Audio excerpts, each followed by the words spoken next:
Xullas, Sulton Mahmud oddiy fuqaro kiyimini kiyib, mamlakatni, odamlarni ahvolini o'rganish uchun kechalari ko'chaga chiqarkan, kunduzlari bozorlarga chiqarkanda, odamlar bilan suhbat qilib, ahvolni, holatni o'rganar ekanda endi.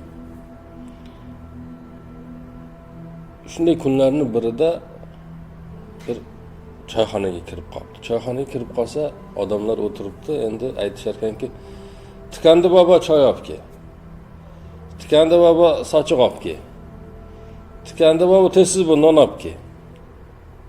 Ya'ni deb murojaat qilishar ekanda. Sulton Mahmud hayron qoldi. Keyin boyagi Tikandi bobo choy olib kelgan ekan.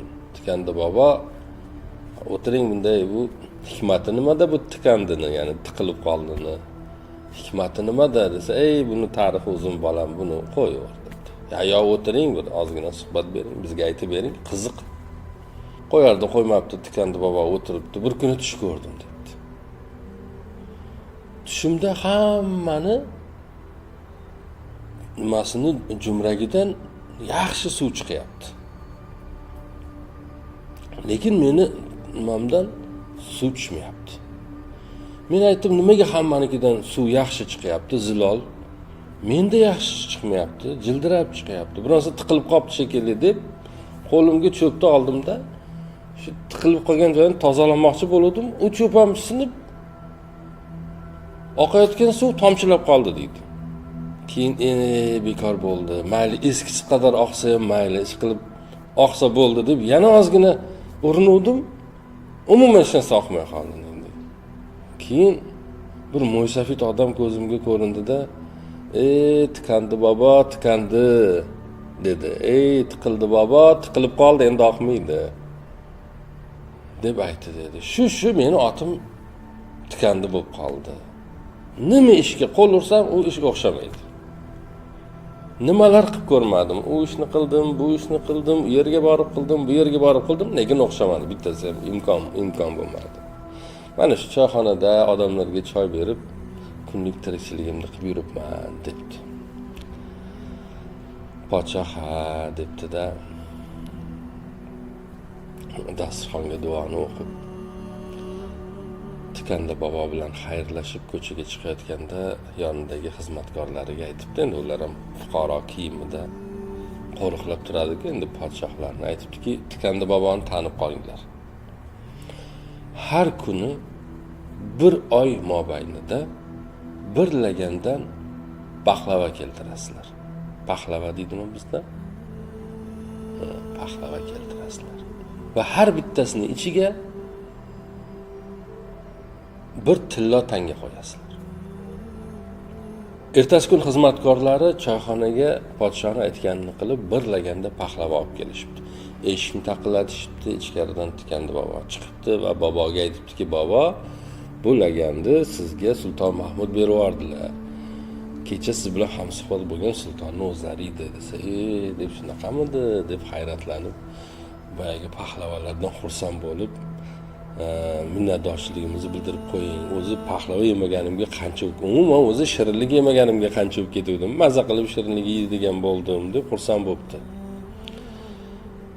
Keyin kechqurun paxlavalarni olib, ishdan uyga qaytayotganda, "Hozir borib maza qilib yeyman bular" deb xayol qilib ketib, birdan xayol o'zgarib qoldi. "Shuni sotsam nima bo'ladi?" debdi. "Shuni birontasiga sotsam bir 2 kunlik xarajatim chiqadi-ku" debdi. "Yesam nima endi? Shuncha paytdan beri yeb yuruvdim paxlava, endi paxlava yesam" debdi. "Paxlava bor, toza paxlava. Hozirgina pishirildi, juda shirin. Sulton saroyidan paxlavalar bor" deb baqirishni boshlabdi. Shu o'tib ketayotgan bir odam, "Nech pul paxlavangiz?" desa, "Nech pul berasan?" Kelishdi. Arzimagan pulga berdi.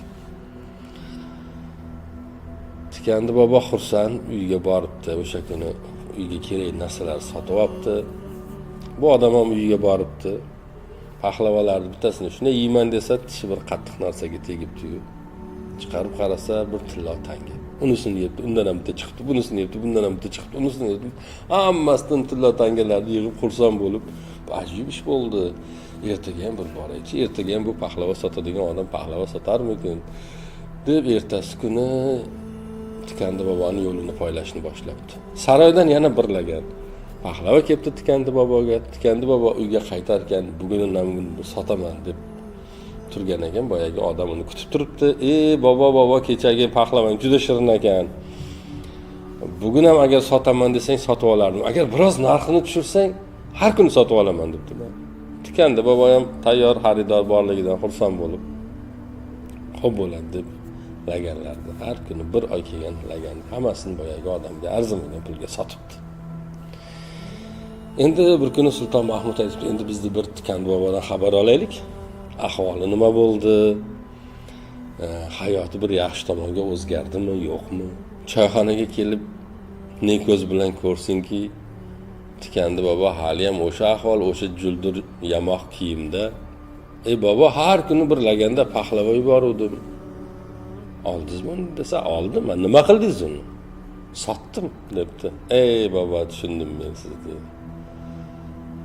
Bo'lmadi bu ish. Yuring deb saroyni xazinasiga boribdi. Xazinabonga aytibdi, bu Tikandi boboni qo'liga ana belkurakni bergin. Tikandi boboga aytdi, oling belkurakni. Hopti. Shu mana tilla tangalar. Shu sandiqqa shu belkurakni tiqing. Kurakda qanchasi chiqsa hammasi sizniki debdi. Hayajonlanganidan Tikandi bobo belkurakni bunaqasiga emas, bunaqasiga teskarisiga solib ko'tarsa bitta ham tanga chiqmabdi. Debdi. Sulton Mahmud hayron.